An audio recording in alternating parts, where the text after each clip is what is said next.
Right after my exams, I took a bus, went straight for an interview after my last paper, TY paper, and I was working after 2 days.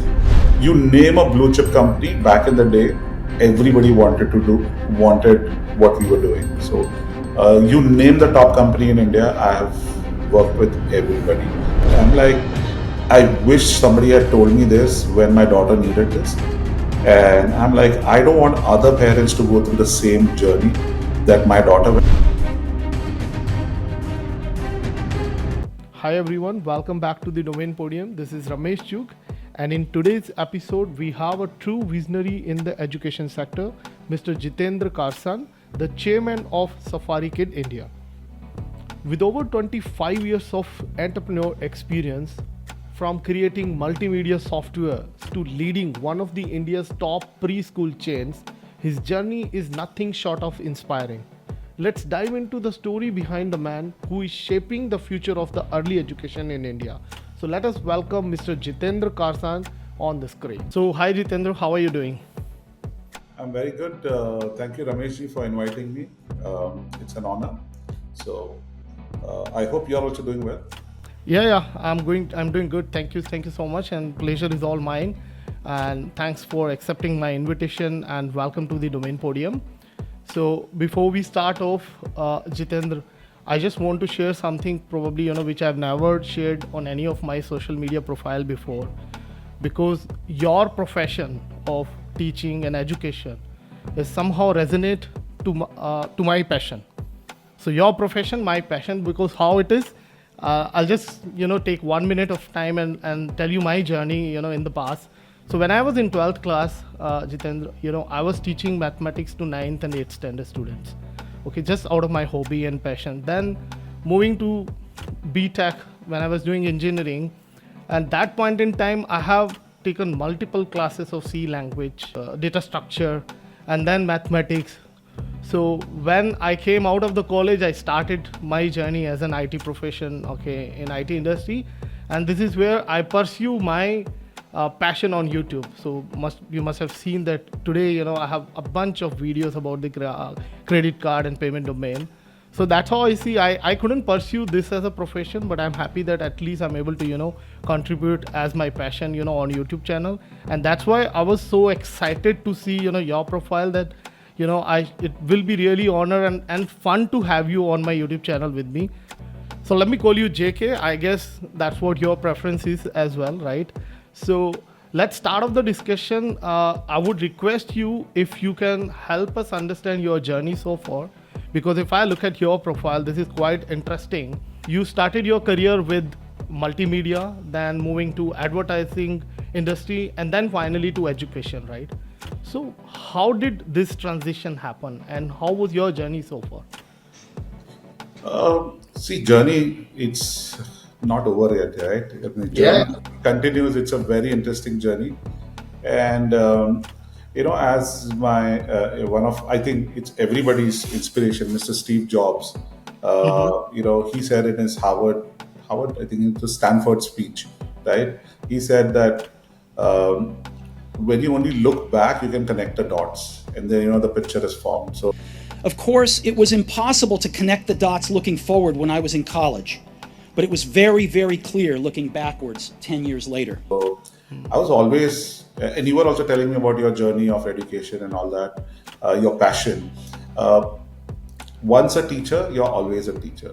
I actually started my career when I was 16. I was not even 16, less than 16. I just got out of my 10th standard, and I used to give tuitions to children in the neighborhood. Right, Oh. so that's how my career started as a tuition teacher. And of course, I was doing multiple things on the side. And an opportunity came for me to join organization which was a pioneer in touchscreen technology. So it was not exactly multimedia. It was in the entire ecosystem of touchscreen technology, and this is year 1997, Oh. where when a lot of people didn't even know what a touchscreen was, and when we used to make a touchscreen kiosk, these were mostly information kiosks, either in India or we've done some projects for Dubai as well. it used to be magic for people, right? You go to a box, touch a button, and it throws information out at you. And this was not internet. This was all locally stored on a hard drive. So we used to like collect all data, scan it, feed it inside the machine, and just keep it in a corner, right? So a lot of hard work, and like this was birth of the industry. So yeah. So that's how the journey started, straight out of college, right? I think I'd finished my exams, my last paper, and one of my friend called me 2 days before my last paper, and he said, "Once you finish your exam, can you come to my office? We are looking for somebody who can join us as a designer, and feed in some data into what we are doing." So right after my exams, I took a bus, went straight for an interview after my last paper, TY paper, and I was working after 2 days. Oh. That's how my career started. So which city in India? I've been in Bombay. I mean, my Karam Bhumi is in Bombay, so I've never. Okay. I've worked for a lot of countries, but I've always been settled in India, right? So I've always worked from Bombay. So I've always worked from Bombay. So this was South Bombay. That's where I started, and yeah, I worked for a year, and I realized that I can do this on my own, and started my first company. So your experience in multimedia was, I think it was quite innovative and interesting. So how was your inspiration that time? Like, and what exactly the kind of work that you have done for multimedia industry? You mentioned that there were some touch-based screens, offline screens on the hardware. So what exactly it does? Like, what kind of screen are they? So this is many years ago, right? So I'll have to go back. But when I'm talking about 1997, today touchscreen is very common, right? You have it on your phone. Yes, exactly. You can access any information through internet. I'm talking about 1997 when people didn't even know how to use computers. Majority of Indians didn't know how to use computers, right? We are still learning. A lot of Indians were going for the Y2K project in the US. I'm talking about those days. So basically, multimedia or touchscreen based kiosks were a unit where we would have all these different information. We used to do it even for companies, right? So now you see, if you want to select a car, if you want to buy a car, you'll go online, you'll see a 360-degree VR. You can change color, you can add decals or some accessories. We used to do that in 1997, based out of touchscreen kiosks, and these kiosks were sometimes even present in showrooms, right? So Okay. I don't want to I don't know if I can name companies, but you name a blue chip company back in the day, everybody wanted what we were doing. So you name the top company in India, I have worked with everybody, right from HLL to HPCL to car manufacturers like Mahindra. So even jewelry stores, brands. So you name the domain, you name the sector. We had made presentations for everybody, and this was, of course, I was working, and within 1 year, I realized that this is interesting, right? And I started as a designer, but then my interest was also in programming. And I was pushed into marketing. I never wanted to do marketing, but I didn't have a choice. Most of my friends who were working with me, they pushed me that, why don't you do the marketing? And that's how I started doing marketing as well. But yeah, after a year, I started my own company with a friend. And then again, we did a lot of projects with a lot of companies, including firms in Dubai as well. So, you started with multimedia. You said you were working as a designer. Then you were pushed to move towards the advertising industry. Then how did you end up, entering the education sector then? So before I come to the education part, with multimedia, the natural progression was multimedia was also part of larger ecosystem, which was advertising, right? Okay. So with multimedia, naturally, in a few years, I moved to advertising. I spent about 10 years in advertising. Oh. And when I was at about 35 or something, me and my wife decided that she's also from advertising, right? She used to be a photographer. And we decided that we spend a lot of time doing uh, advertising. We enjoyed it. We were really happy that we had that job or that as a passion. But as a family, we thought we couldn't give what our family needed in advertising because either she was traveling or I was traveling. And it was a conscious decision that we need to get out of this field and we need to do something other than advertising, which we are passionate about. And since I had spent a lot of my time in my youth as a teacher, and you were also talking about teaching, and I wanted to tell you that time that once a teacher, always a teacher, right? It just doesn't get out of your system. So that's when we decided that let's do something with children because our second one was just 2 months old, right? And why we decided preschool is that was a question, right? Yeah. Why preschool? Um, so my elder daughter, she had some learning disability. All children have some learning disability. Learning difficulty, not disability. Uh, and as they grow, they sort of cross certain milestones, and those things start becoming easier and easier. Most children write in mirror images. Sometimes children do get confused because see, for us it is very easy, but for them it is suddenly you're supposed to remember a symbol which makes a sound, right? Like, Yeah. oh, this symbol which looks like a house roof is actually A, right? So children do get confused, and but they grow out of it.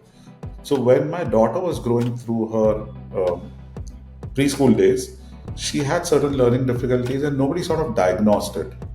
And it got diagnosed only when she was in the first grade uh, by the founder of Safari Kid, Miss Shai. And she was like, your daughter has learning issues. And I'm like, no, she doesn't. She's doing really well. She's like, no, she'll grow out of it. But for her age, the milestone is she should have been much faster than what she's doing. And then we got talking, and I really got interested in what she was doing. She was a friend for many, many years during advertising days, and I really got interested into what she was doing and the passion that she brought into the industry. And I was sold immediately, right? I'm like, I wish somebody had told me this when my daughter needed this. And I'm like, I don't want other parents to go through the same journey that my daughter went. Of course, she grew out of it. Now she reads very well, and there's no problem. But if she would have got that extra support when she needed it, I think that would have been really good for her. So that's how me and my wife decided that, hey, for the second one at least, let's start a school. If not anyone else, at least our own child will go and he'll get the best education. So yeah, that was the story of us moving out of advertising and getting into education. That that's really inspiring, and you can see then when you're I can feel those on my hands. You can see I'm getting that kind of goosebumps. So your story is truly inspiring, JK, I guess. And knowing this, especially from a father perspective, or parents who are struggling to probably give that education and understand or figure it out, what's the challenge, what's the problem a child is facing, and then reaching out to a conclusion with your passion, keeping that in mind that this is something that you can make this as your profession also, is really really amazing. So Safari Kid is the name. I know that you are handling Safari Kid India. I think you are managing that preschool. So how did you manage to, or how did you decide to get a franchisee from them? It's a franchisee based school, right? Yes, so Okay. we got the master franchise for India. And, Okay. so where, you said as a father, I mean, you use really um, uh, nice words. I'm flattered that how did I jump from advertising to this. See, frankly, one was, we said we wanted to get out of advertising, right? We were convinced what Safari Kid was doing. So from that perspective, it was a very, very easy decision, right? That we need to move out and do this. Um, Shai is been a friend since last 25 years, right? In fact, I had a stint in a computer institute where also I was a teacher, Okay. right, as a visiting faculty.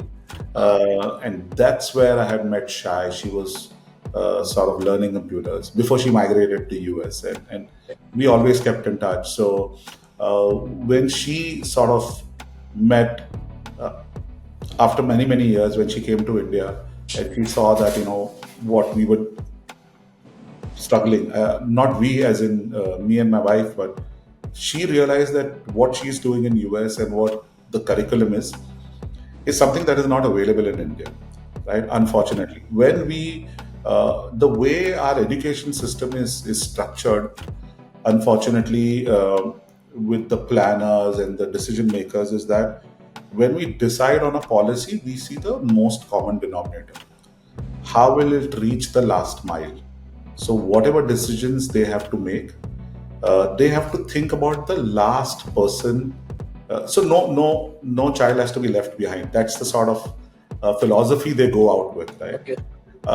And what happens is that India is not a singular sort of a society. There are many Indias, right? And if you can visualize it into a pyramid, then people who are on the top of the pyramid have no idea what's happening at the bottom of the pyramid, right? The sort of difficulties they have at education level, the accessibility, the even basic stuff, right? Having a school, that also becomes a luxury at the bottom of the pyramid, and that's when you start looking at India as a whole. And she was very convinced that India needs this. So her decision also was very simple, that let's start.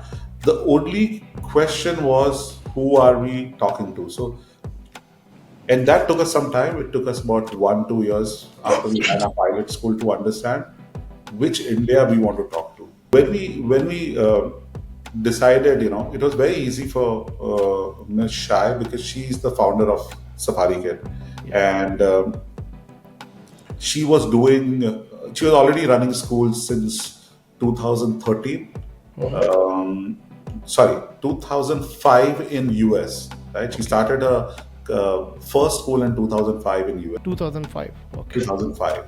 And we decided to join her in 2013. So she already had about 8-9 years of experience running schools and running a successful franchise in Silicon Valley, which is a very challenging market, right? Because Silicon Valley is where all innovations happen. People are looking for innovative preschools. People are looking for preschools which can really help their children to get a jump start, right from the beginning. And when she met us, or met us again in India, um, and we discussed this. She was like, India definitely needs this, right? What we are doing. In fact, she was like, we can start the school anywhere, but the biggest problem was we didn't know which India were we talking about, and we took about 1.5, almost 2 years. We ran a pilot just to understand who we can give this curriculum successfully to. Because when you look at preschool, people often think that it's very simple. You have to teach them ABCD, and you have to teach them some rhymes, and that's about it, right? Yeah. But what's the key difference, like in any other education model that exists in the country, and what Safari Kit brings on the table? So what is the key difference? Sure. So see, the learning outcomes that is expected out of children is the same, right? Most parents want that my child needs to go to first grade, and when my child goes to first grade, they need to know how to do basic writing and basic reading, right? Yeah. So that is a very usual way to look at education, Correct. right? And most parents, or even the policymakers, just think about this, right? And they plan everything. What is different about Safari Kid is that we feel that these years, foundation years, are like foundation of any. If you're making a skyscraper, right? The most important is the foundation. So what happens at foundation years is you need to develop love for learning. You are not, the minute you feel that, oh, my job is only to teach them ABCD and rhymes, that's it. You're defeating the purpose. The first purpose is, how do you get children interested in learning? Why they should love learning? Because once that thing is achieved, then you can teach them anything, right? Because they will themselves feel that I want to learn this. So that is the foremost part, right? That's the core, right? And the other thing that we realized is, and that's what our curriculum looks up to or looks after, is that no child is same. So every second child is different, right? Yeah. They are, because of their background, because of how their parents are, what how they're brought up. Yeah. Plus, they have their own interest, right? I mean, Even see, two kids from the same parents, okay, both are different. Yes. so now, how do you design an education system which is like a factory? Because that's what our education system is, right? It's a factory. Yeah. You are expecting children going from one end and graduates coming out from the other end after the entire process is over. But that's not how education should be. Now, today, we expect the education system to be like or it's rather designed as a factory setup, right? A raw material going in, finished product coming out. But we're dealing with humans. Humans are not like that. People don't have same interests. People don't have same understanding. If a child would love math, some child would love art, and how are you gonna solve that at a preschool level, right? Because they are still learning how to communicate. Some of them don't even know how to use the washroom. We are training them how to use the washroom. Exactly. They don't know how to feed themselves. So they are. If the logic is that we are only going to look at literacy and numeracy, then it is wrong. We are teaching them life skills. We are teaching them not only about themselves but also world around them, and that's the philosophy, right? So we actually customize our curriculum based on the child's need. So it is a very child-centric curriculum rather than teacher-centric or school-centric. So that's the major difference, and we were the very first ones to sort of introduce that, and that became our standing point now. And apart from that, of course, there are a lot of other peripheral things which make it into a great product, right? So, or a great service, which is the level of care, the training of our teachers, the infrastructure that we make, and that's what sort of starts differentiating the product, Safari Kids School, even further. And finally, I think the biggest sort of differentiator is our culture, right? And the culture that we've set up at an organizational level. So that is a massive difference between us and a lot of other educational institutes. And you must be giving, some trainings to your teacher also before you onboard them. So any key points that you want to mention? As I said, our education system is pretty defined, right? Who we can hire as a teacher. So they have to be qualified. They have to do their B.Eds, or they have to do, early childhood courses before that's ECE, before they get into this industry. But even then, we have an entire training system which goes up to 200 hours, right? How many hours? 200 hours. So 200 hours of training you provide your teachers first before they start teaching the kids. Yeah, it's not immediate. It's over a period of time, right? So they have to go through that, from being a teacher on probation to teacher who comes on board. As a senior teacher, there's an entire training process, and we also make them unlearn a lot of stuff, right? So because they also come up with that same notion of it's a teacher-centric school, and it's not a teacher-centric school; it's a child-centric school. So That's cool. Understand. And how many branches you have in India? see, as we were talking about, right? India, you can't say India is a homogeneous society. Like everybody's not the same, right? There are haves, there are have-nots, and if you again, if you visualize it as a pyramid, then we are sort of talking to the top of the pyramid, right? Not absolute top, but the top part of the pyramid. And why this is because not because we thought nobody was talking to that section. I mean, there are a lot of schools which talk to that segment. The biggest reason we sort of want to talk to them is the way our curriculum is set up, we still don't know how to make it cost effective, right?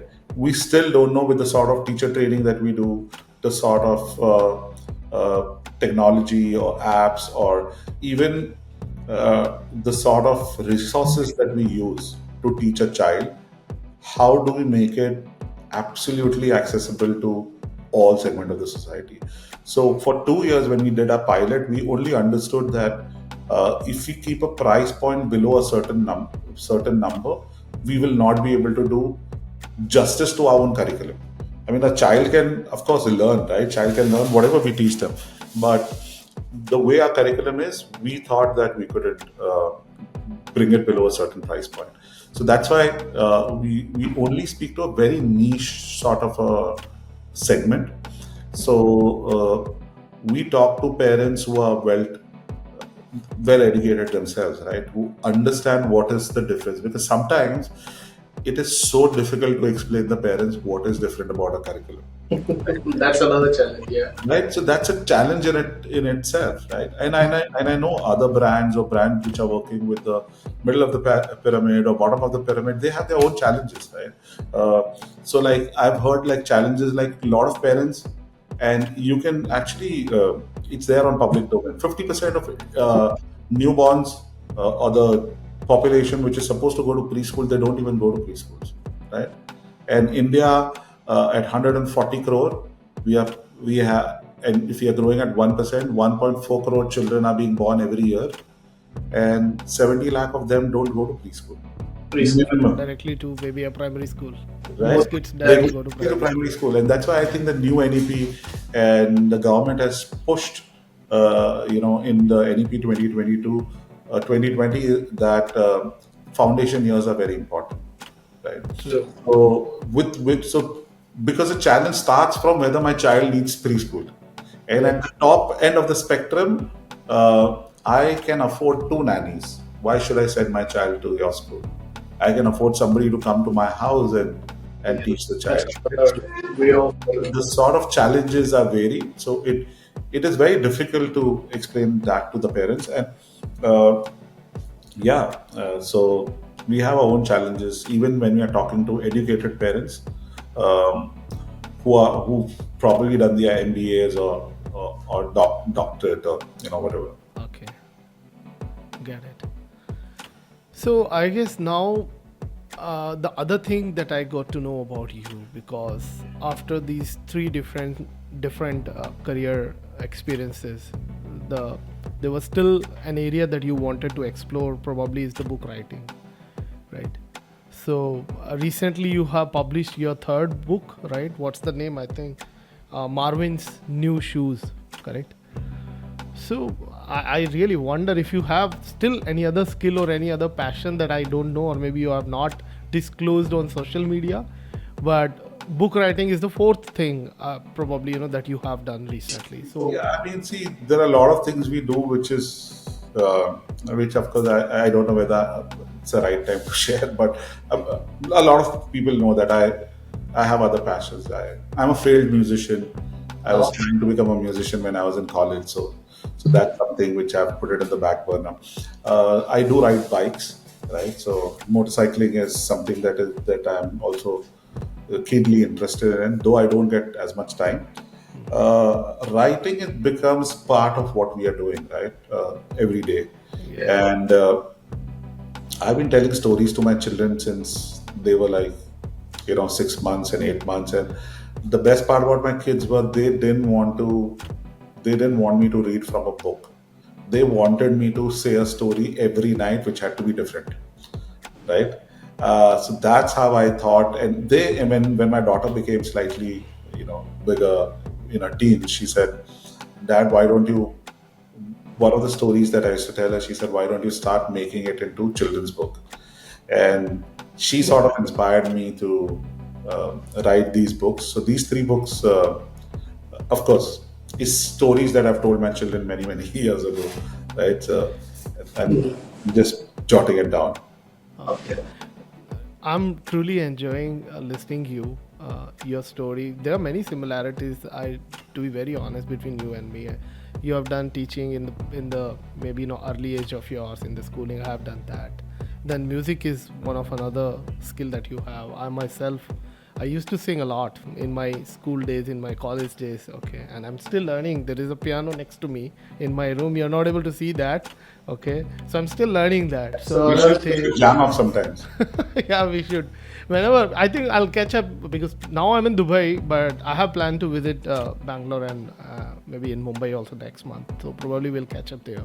Okay, and you did mention that you used to tell stories to your child, right?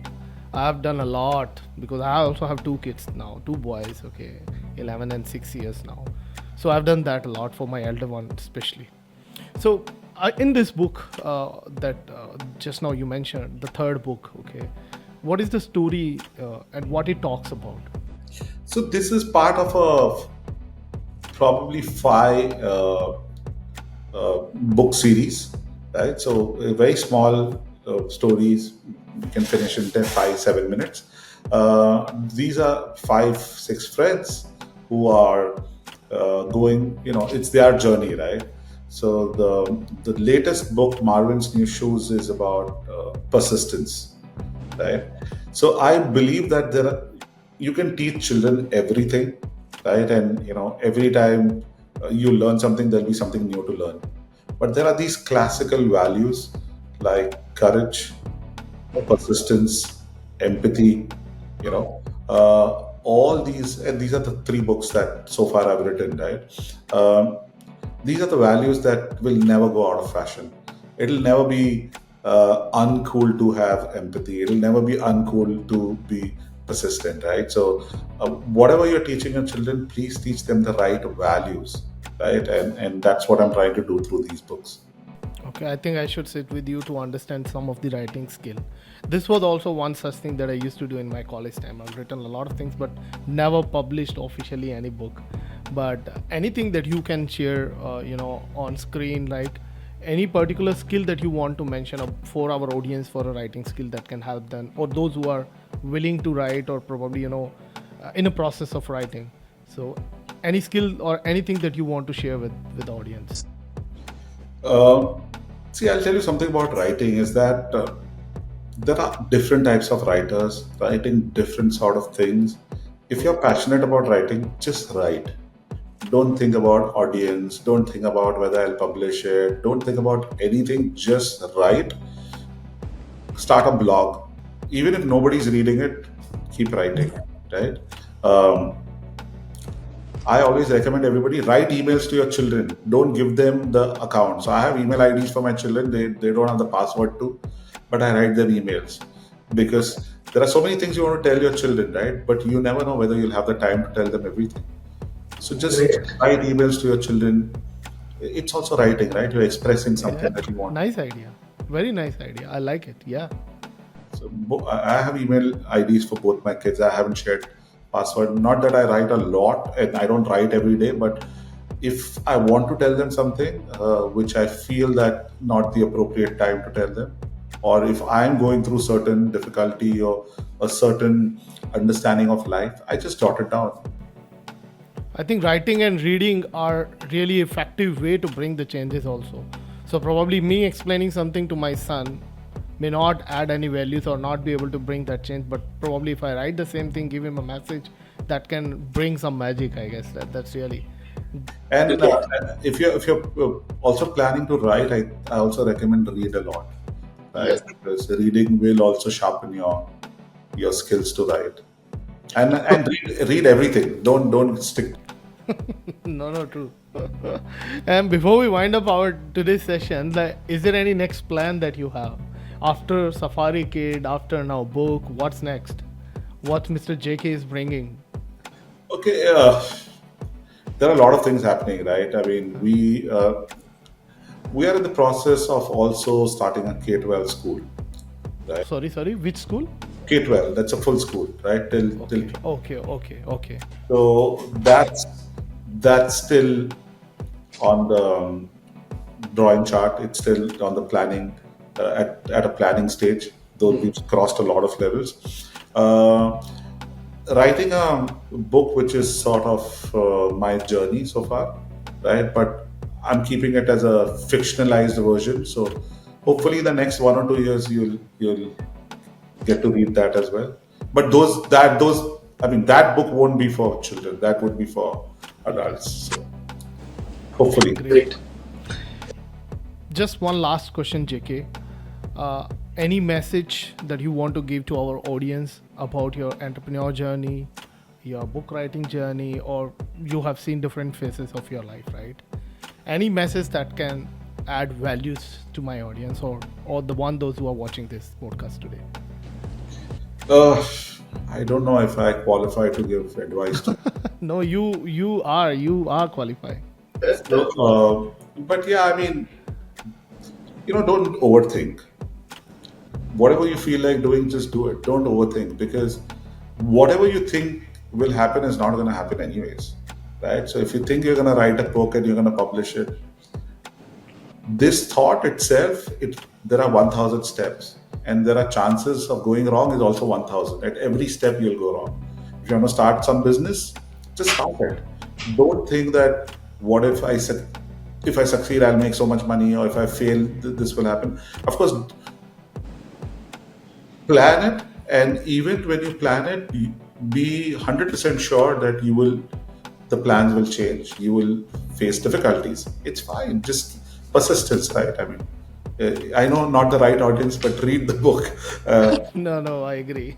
It's just about. I mean, what is the difference between people who are successful and people who fail?